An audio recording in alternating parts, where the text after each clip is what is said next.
हे शुभे, आप तीनों मेरे महाभाव से, मेरे महतत्व से प्रकट हुई हो। आप तीनों मेरे प्रतिनिधि रूप हो। यूं मोह रूपी अहंकार बनकर विनाश का कारण न बनो।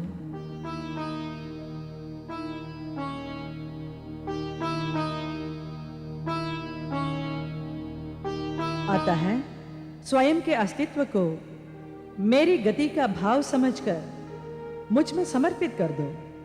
मेरी गति बन जाओ। याद रखो, मेरे सिवा जगत में किसी अन्य भाव का कोई अस्तित्व नहीं है।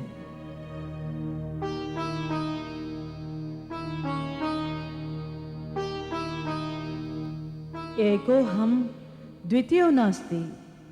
मैं एक ही सब में स्वयं विद्यमान हूं।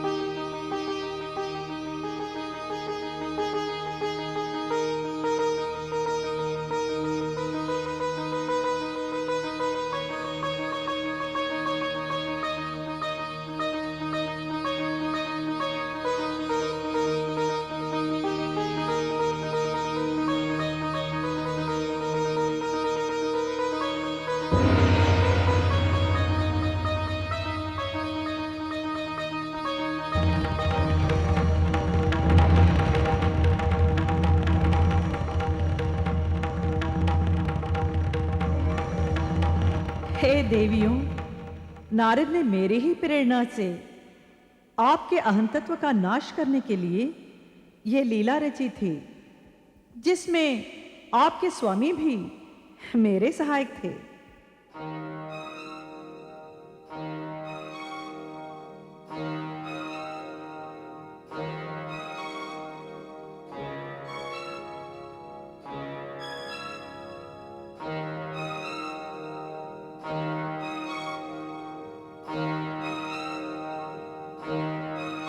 हे देवियों, आपका मोह रूप भ्रम मिट गया।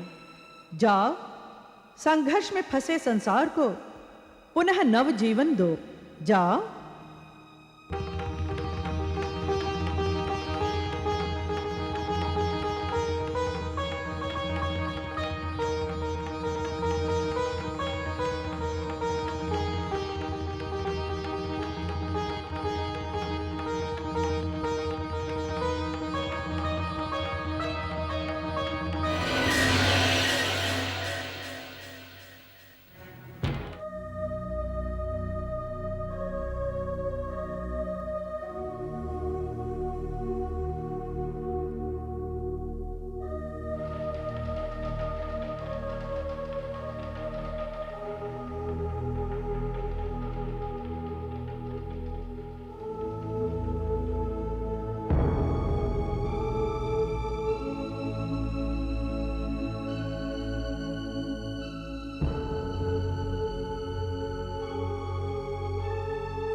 शक्ति सिंह,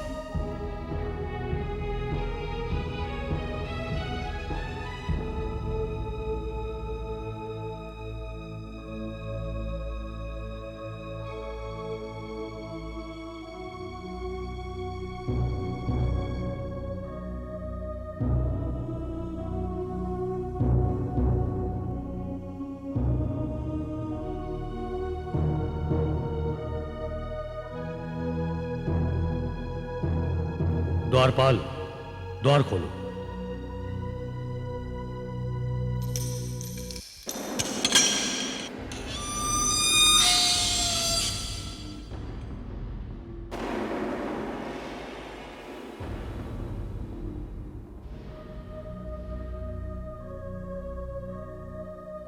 हे राजेश्वरी देवी, शक्ति के मत के अहंकार के कारण जो अशोभनीय काम मुझसे हुआ है, उसके लिए आप अगर मुझे मृत्युदंड भी दें तो वो भी मुझे स्वीकार है।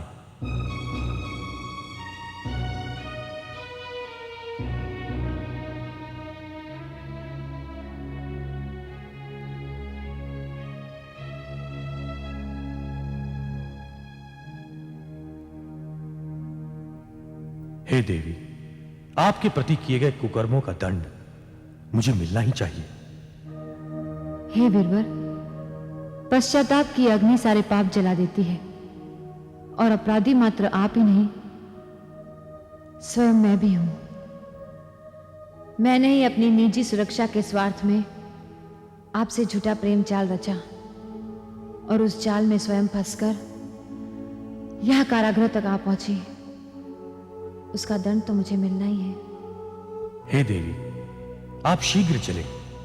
आपका सुना राज सिंहासन आपकी प्रतीक्षा कर रहा है। उस पर बैठकर आप उसे शोभा प्रदान करें।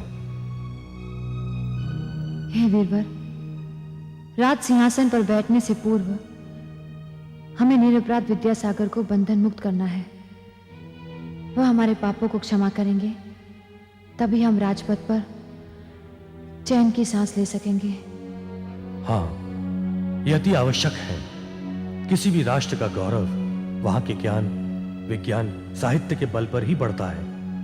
हाँ, उसी से उस राष्ट्र की संस्कृति और इतिहास बनता है। आइए चलकर विद्यासागर जी से क्षमा मांगे।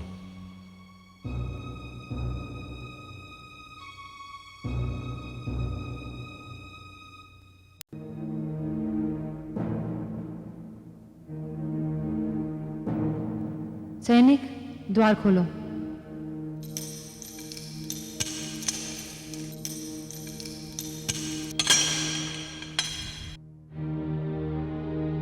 महारानी, हे सरस्वती पुत्र, कृपया बाहर आने का कष्ट करें।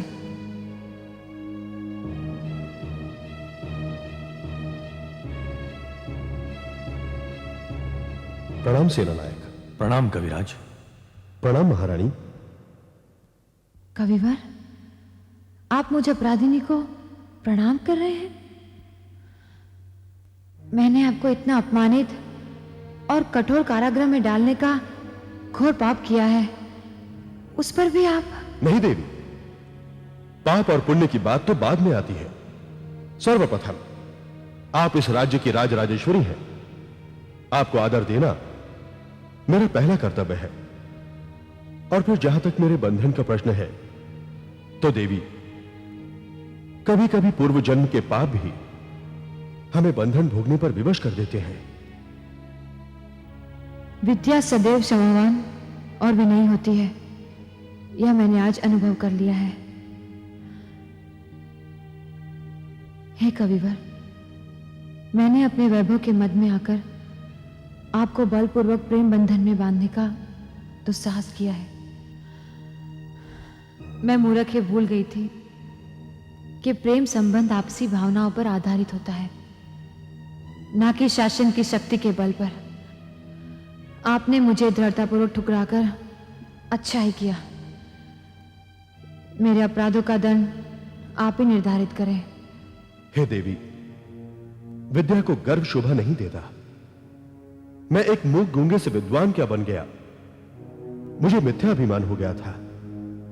यही कारण है कि मैंने आपको अधिक महत्व नहीं दिया।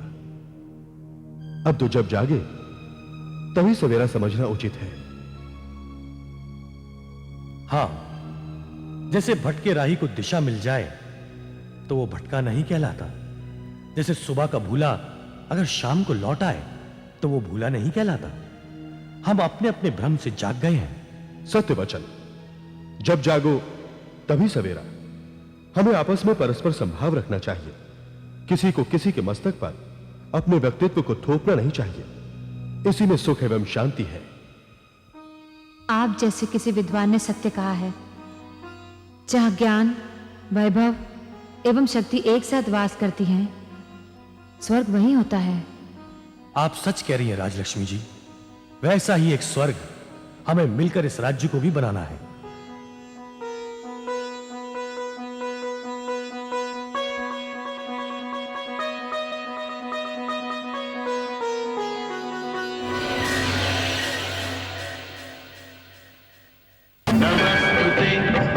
होते